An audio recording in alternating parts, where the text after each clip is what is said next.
La situation de l'épidémie en ce moment, les chiffres au 11 mai 2020 que j'ai récupérés hier, alors pour les cas de l'Oregon, sont de 3228 cas confirmés, et ça correspond aussi à 127 décès. Il faut savoir que la population de l'Oregon est à peu près 4 millions et 4 millions 3 habitants. Donc tu vois, ce sont des chiffres qui sont quand même très faibles, surtout au niveau des décès. En comparaison sur tous les États-Unis, une population à peu près de 333 millions d'habitants. Les cas US sont 1 million, un peu plus d'1,3 million confirmés. Et il y a à peu près 80 000 ou un peu plus, 80 000 morts en tout dans les États-Unis. Donc tu vois, l'Oregon se situe, donc on est sur la côte ouest. On a été un des premiers États touchés parce que c'est ce qui passait. Donc, comme si vous situez l'Oregon, c'est entre l'État de Washington au nord et la Californie au sud. Donc, nous, on est pris en sandwich. Les premiers cas sont arrivés à Seattle, qui sont à peu près à 3 heures. On est à peu près de Portland à 3 heures de Seattle. Et les premiers cas sont arrivés dans l'État de Washington, donc à Seattle, qui est la capitale. Enfin, qui n'est pas la capitale, mais enfin, qui est la ville la plus importante, pardon.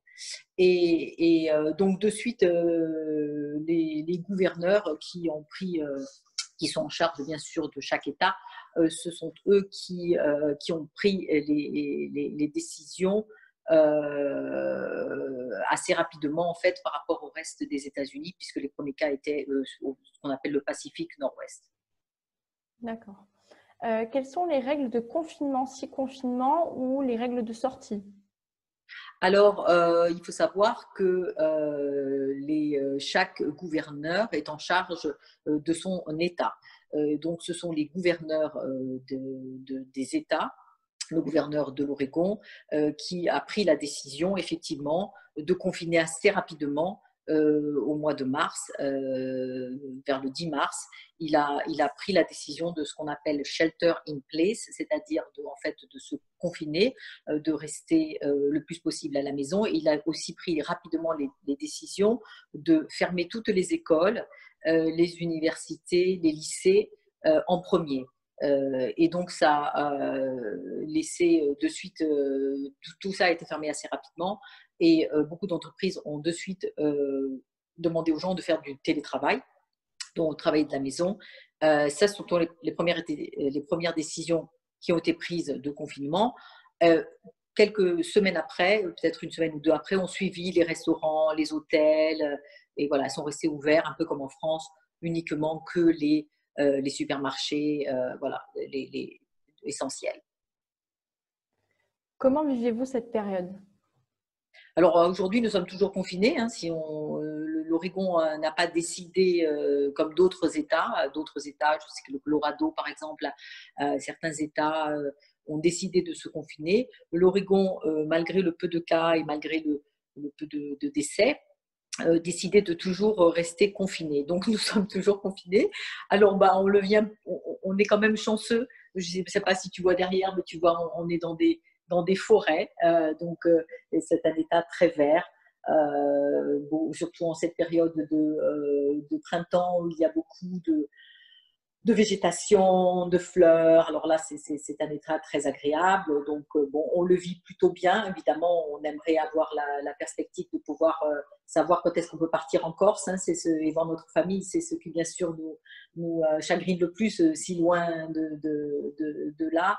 Mais écoute, on a la chance de pouvoir toujours avoir un travail. Quel est l'impact de cette crise sur votre activité professionnelle?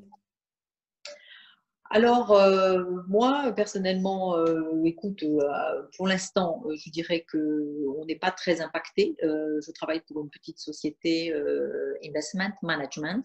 On investit dans des petites startups ou ce qu'on appelle des seed capital. Nos entreprises, pour l'instant, se comportent bien. Maintenant, évidemment, c'est le premier trimestre, donc il va falloir attendre le deuxième trimestre et sûrement à l'automne, où là, peut-être, effectivement, les chiffres seront moins bons. Dans la famille, j'ai aussi avec moi mon mari Christian qui travaille pour une grosse boîte qui est un des plus gros employeurs de l'Oregon qui s'appelle Intel, le leader des microprocesseurs. Donc lui aussi travaille bien sûr de la maison et j'ai mon fils Thomas aussi qui travaille à la maison. Tout le monde est au travail ici parce qu'il est 11h30. Donc voilà. Et écoute, ça se passe plutôt bien. Thomas, mon fils, est dans une activité où bien sûr le secteur la Wall Street a craché, donc bon, ils ont eu un petit peu plus de mal à remonter la pente. Je dirais qu'ici, on est assez habitué à travailler avec les outils, les nouveaux outils informatiques. C'est Alex, mon plus jeune fils, qui est à Eugene, donc à l'université. Très rapidement, dès que le confinement a été mis en place, tout a été vraiment de suite très très bien géré, puisqu'ils ont l'habitude, les gamins, déjà de rendre par Internet, en utilisant tous les outils de nos jours. Donc tout s'est très très rapidement mis en place. Voilà. Donc il n'y a pas eu vraiment de battement et tout s'est vraiment très très bien passé. Voilà. Je pense que. Quels sont vos espoirs pour la suite? Nos espoirs pour la suite, je sais que ce n'est pas notre cas, mais beaucoup de gens ont perdu leur travail. C'est-à-dire qu'on est passé en février un plan national à 3,5% de chômage, c'est-à-dire plein emploi. Je crois qu'à aujourd'hui, on est à 16%, on attend plus de 20% de chômage, ce qui est en 5-6 semaines, c'était complètement incroyable. On espère que tous ces gens qui sont au chômage maintenant, en fait, ce sont des gens, beaucoup de gens sont dans l'hôtellerie, la restauration, tous ces jobs qui, en fait, on espère qu'avec le déconfinement, tous ces gens vont sortir du chômage et vont retrouver une vie un peu normale. Évidemment, c'est un peu ce que on espère tous. Ce qu'on espère aussi, c'est malgré tout qu'on continue un peu à travailler en télétravail parce qu'on s'est rendu compte qu'au niveau nature et au niveau pollution, eh ben, c'était beaucoup moindre. Donc finalement, ce serait l'idéal, qu'on pourrait évidemment se déconfiner, mais qu'on pourrait 2-3 jours par semaine travailler à la maison et comme ça la nature serait peut-être contente et on verrait un peu moins de monde sur les routes et un peu plus de vélos et un peu plus de gens à pied. Voilà, c'est ça un peu.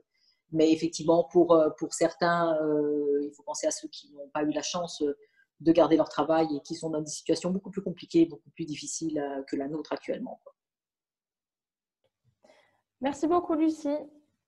Oui, je t'en prie. Et coucou de Portland dans l'Oregon et bonjour à la Corse.